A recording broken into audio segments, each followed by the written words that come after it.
ಹೌದು, ನನ್ನ ಮಗುವನ್ನು ಕೊಂದಿದ್ದು ನಾನೇ ಅಂತ ಸುಜನಾ ಒಪ್ಕೊಂಡಿದ್ದಾಳೆ. ಸುಜನಾ ಸೇಠ್ ನಾನು ಹೇಗೆ ಮಗುವನ್ನು ಕೊಂದೆ ಅನ್ನೋದನ್ನು ಕೂಡ ಹೇಳಿದಾಳೆ. ಕೆತ್ತ ಮಗುವನ್ನು ಕೊಂದಂತ ತಾಯಿ ಆಕೆಯನ್ನು ತೀವ್ರ ವಿಚಾರಣೆಗೆ ಒಳಪಡಿಸಲಾಗಿದೆ. ಹಲವಾರು ಸಂಗತಿಗಳನ್ನು ಆಕೆ ಹೇಳಿದಾಳೆ. ಗೋವಾದ ಕಲಂಗುಟ್ ಠಾಣೆ ಪೊಲೀಸರಿಂದ ತೀವ್ರ ವಿಚಾರಣೆ ನಡೀತಾ ಇದೆ.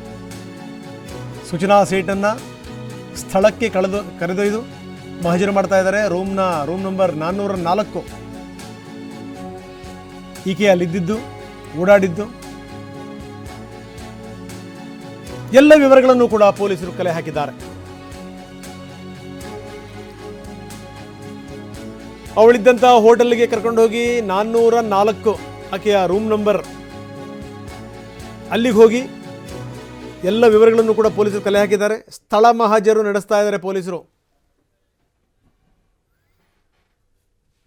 ಒಂದು ಕ್ಷಣ ಈ ಸಮಾಜ ಬೆಚ್ಚಿ ಬಿದ್ದಿತ್ತು. ಏನು ಇಷ್ಟೊಂದೆಲ್ಲ ಓದ್ದವಳು ಬರೆದವಳು, ಒಂದು ಸ್ಟಾರ್ಟಪ್ನ CEO ಆಗಿರುವಂಥವಳು, ಪ್ರಭಾವಿ ಮಹಿಳೆ ಇದನ್ನೆಲ್ಲವನ್ನು ಕೂಡ ಮಾಡಲಿಕ್ಕೆ ಸಾಧ್ಯನಾ ಅಂತ. ಆದರೆ ಆಕೆನೇ ಒಪ್ಕೊಂಡ್ಲು, ಹೌದು ನಾನೇ ನನ್ನ ಮಗುನ ಕೊಲೆ ಮಾಡಿದ್ದು. ಸೊ ಅದಾದ ನಂತರ ಬೇರೆ ಬೇರೆ ವಿವರಗಳು ಕೂಡ ಲಭ್ಯ ಆದವು. ಯಾವ ರೀತಿ ದಿಂಬನ್ನು ಒತ್ತಿ ಮಗುವನ್ನು ಕೊಲೆ ಮಾಡಿದ್ಲು, ಏನು ಎತ್ತ ಎಲ್ಲ ವಿವರಗಳು. ಈಗ ಪೊಲೀಸರು ಕೂಡ ಕಾರ್ಯೋನ್ಮುಖರಾಗಿದ್ದಾರೆ. ಸ್ಥಳ ಮಹಜರನ್ನು ಮಾಡ್ತಾ ಇದ್ದಾರೆ. ಬನ್ನಿ, ನಮ್ಮ ಪ್ರತಿನಿಧಿ ಸಹದೇವ್ ಮಾನೆ ಈಗ ನಮ್ಮೊಂದಿಗೆ ದೂರವಾಣಿ ಸಂಪರ್ಕದಲ್ಲಿದ್ದಾರೆ. ಸಹದೇವ್, ತಾನೇ ಮಗುವನ್ನು ಕೊಂದಿದ್ದು ಅಂತ ಈಕೆ ಒಪ್ಕೊಂಡ್ಲು. ಅದಕ್ಕೆ ಬೇರೆ ಬೇರೆ ಕಾರಣಗಳನ್ನು ಕೂಡ ಹೇಳಿದ್ದು. ಗಂಡನ ಬಗ್ಗೆ ಇದ್ದಂಥ ಫ್ರಸ್ಟ್ರೇಷನ್ ಏನಿದೆ ಅದು ಈ ರೀತಿ ಘಟನೆಗೆ ಕಾರಣ ಆಯಿತು ಅನ್ನುವಂಥ ಮಾತನ್ನು ಕೂಡ ಆಕೆ ಹೇಳಿದ್ಲು. ಏನೇನು ನಡೀತಾ ಇದೆ, ಸ್ಥಳ ಮಹಜರ ಸಂದರ್ಭದಲ್ಲಿ ಏನಾದರೂ ಹೆಚ್ಚಿನ ವಿವರಗಳು ಲಭ್ಯ ಆಗಿವೆಯಾ?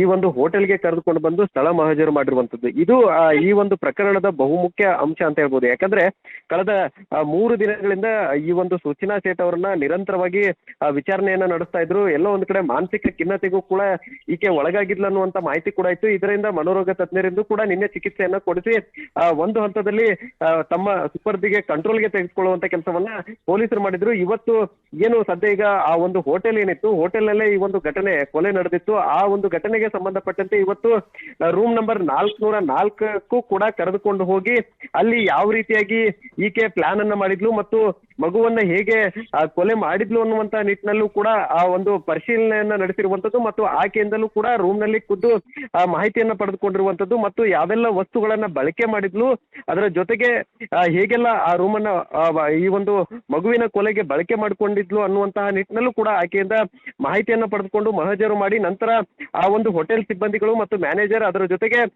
ತನಿಖಾಧಿಕಾರಿ ಏನಿದ್ದಾರೆ ಅವರು ಒಂದು ಪಂಚನಾಮೆ ಕೂಡ ಮಾಡಿರುವಂತದ್ದು. ಅದಾದ ಬಳಿಕ ಆ ರೂಮ್ ಅನ್ನ ಹೊರತುಪಡಿಸಿ ಕೂಡ ಆ ಹೋಟೆಲ್ನ ಸುತ್ತಮುತ್ತ ಭಾಗದಲ್ಲಿ ಕೂಡ ಈಕೆ ಓಡಾಡಿದ್ಲು ಅನ್ನುವಂತ ಮಾಹಿತಿ ಇತ್ತು. ಹೀಗಾಗಿ ಸಂಪೂರ್ಣವಾಗಿ ಸ್ಥಳ ಮಹಜರನ್ನ ಮಾಡಿರುವಂತದ್ದು. ಈ ಒಂದು ಪ್ರಕರಣಕ್ಕೆ ಸಂಬಂಧಪಟ್ಟಂತೆ ಈಗಾಗಲೇ ಸಾಕಷ್ಟು ಪೊಲೀಸರಿಗೆ ಆಕೆ ಸಹಕಾರ ಮಾಡ್ತಾ ಇಲ್ಲ ಅನ್ನುವಂತ ಮಾಹಿತಿ ಕೂಡ ಇತ್ತು. ಆದ್ರೆ ಈಗ ಒಂದು ಕಡೆ ವಿಚಾರಣೆಯಲ್ಲಿ ತಾನೇ ಕೊಲೆ ಮಾಡಿದ್ದಾಗಿ ಒಪ್ಕೊಂಡಿರುವಂತದ್ದು ಒಂದು ಕಡೆ ಇದೆ. ಈಗ ಈ ಒಂದು ಸ್ಥಳ ಮಹಜರು ಕೂಡ ಇವತ್ತು ನಡೆಸಿ ನಾಳೆ ಶನಿವಾರದಂದು ಈಕೆ ಗಂಡ ಏನು ಮಗುವಿನ ತಂದೆ ವೆಂಕಟರಮಣ ಏನಿದ್ದಾರೆ ಅವರು ಕೂಡ ಬರ್ತಾ ಇದ್ದಾರೆ. ಅವ್ರನ್ನೂ ಕೂಡ ವಿಚಾರಣೆಗೆ ಒಳಪಡಿಸಿ ಯಾವ ರೀತಿಯಾಗಿ ಕೊಲೆಗೆ ಹಿನ್ನೆಲೆ ಏನು ಅನ್ನುವಂತಹ ಕೆದಕುವಂತ ಕೆಲಸವನ್ನು ಕೂಡ ನಾಳೆ ಮತ್ತು ಇವತ್ತು ಮಾಡಲಿದ್ದಾರೆ. ರಂಗನಾಥ್, ಧನ್ಯವಾದ ತಮ್ಮೆಲ್ಲ ಮಾಹಿತಿಗೆ.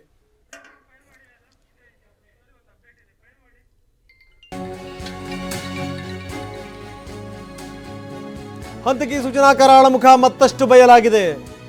ಪುತ್ರನ ಹತ್ಯೆಗೂ ಮುನ್ನ ಆಕೆ ರಹಸ್ಯ ಟಿಪ್ಪಣಿಯನ್ನು ಬರೆದಿದ್ಲು. ಅದನ್ನು ಟಿಶ್ಯೂ ಪೇಪರ್ನಲ್ಲಿ 5 ಸಾಲುಗಳನ್ನು ಬರೆದಂತ ಸುಜನಾ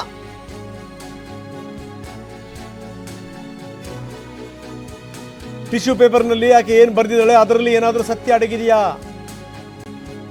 ಇಂಗ್ಲಿಷ್ನಲ್ಲಿ ಬರೆದು ಅದಾದ್ಮೇಲೆ ಹರಿದಾಕಿದ್ದಾಳೆ. ಆ ಟಿಶ್ಯೂ ಪೇಪರನ್ನ FSLಗೆ ರವಾನಿಸಲಾಗಿದೆ. ಆಕೆಯ ಬರವಣಿಗೆಯ ಮಾದರಿಯನ್ನು ಕೂಡ ಪೊಲೀಸರು ಪಡೆದಿದ್ದಾರೆ. ಅಂದರೆ ಆಕೆಯ ಮಾನಸಿಕ ಸ್ಥಿತಿ ಹೇಗಿದೆ, ಸಾಯೋಕೆ ಏನಾದರೂ ನಿರ್ಧಾರ ಮಾಡಿದ್ಲ, ಹೀಗಾಗಿ ಆಕೆ ಏನಾದರೂ ಬರೆದಿಟ್ಟು ಸಾಯಬೇಕು ಅಂತ ಏನಾದರೂ ನಿರ್ಧಾರ ಮಾಡಿದ್ಲ, ಇವೆಲ್ಲ ವಿಚಾರದ ಬಗ್ಗೆ ಪೊಲೀಸರು ತನಿಖೆಯನ್ನು ಶುರು ಮಾಡಿದ್ದಾರೆ. ಈಗ FSLಗೂ ಕೂಡ ಅದನ್ನು ಕಳುಹಿಸಿಕೊಡಲಾಗಿದೆ. ಟಿಶ್ಯೂ ಪೇಪರ್ ಮೇಲೆ ಒಂದು ಟಿಪ್ಪಣಿಯನ್ನು ಬರೆದು ಆಕೆ ಪುತ್ರನ ಹತ್ಯೆ ಮಾಡಿದ್ಲು ಅಂತ ಏನಿದೆ ಅದರಲ್ಲಿ?